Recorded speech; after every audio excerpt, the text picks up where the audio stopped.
Kalau yang ni dia boleh tapis gas yang bahaya. Kalau korang nak guna untuk tapis debu yang halus, korang boleh pakai yang jenis pakai filter pink macam ni. Yang ni face mask yang boleh tapis partikel yang halus. Contohnya debu halus dan habuk bila potong kayu. Kalau tukang kayu, korang boleh pakai face mask yang jenis ni.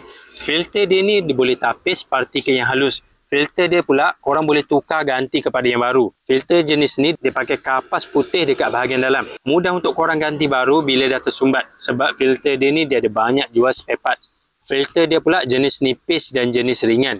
Untuk pasang filter ni sangat mudah. Korang tinggal tampal je macam ni dan pusing untuk lock.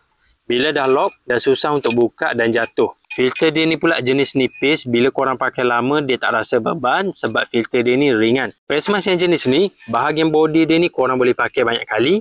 Dia punya filter korang boleh ganti banyak kali. Yang ni baru jimat tau.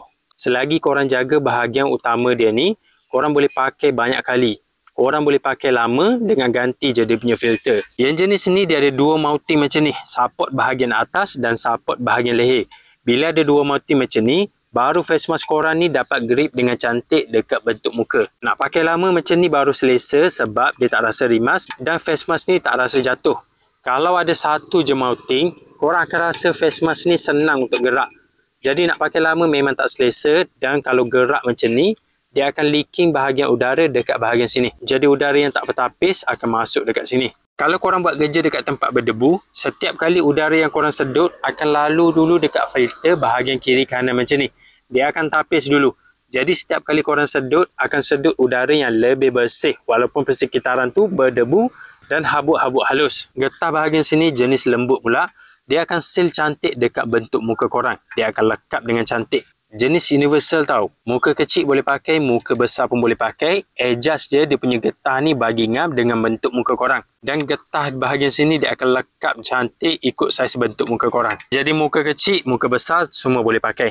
Dan mudah untuk adjust bagi ngam dengan bentuk muka sebab dia ada banyak tempat mounting. Dekat bahagian atas dia ada dua tempat mounting.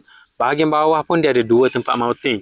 Jadi korang boleh adjust ikut saiz bentuk muka korang. Jangan bagi terlalu ketat dan jangan bagi terlalu longgar. Kalau ketat sangat, rimas. Kalau longgar sangat, nanti leaking udara yang korang sedut akan masuk ikut sini. Jadi kalau korang nak cari face mask yang boleh tapis debu yang halus, sesuai untuk pakai bila potong kayu, sesuai untuk pakai dekat tempat yang berdebu, korang boleh check face mask yang pakai filter ni. Yang ni boleh tapis partikel yang halus dan selesa untuk pakai lama. Korang boleh check dekat link video.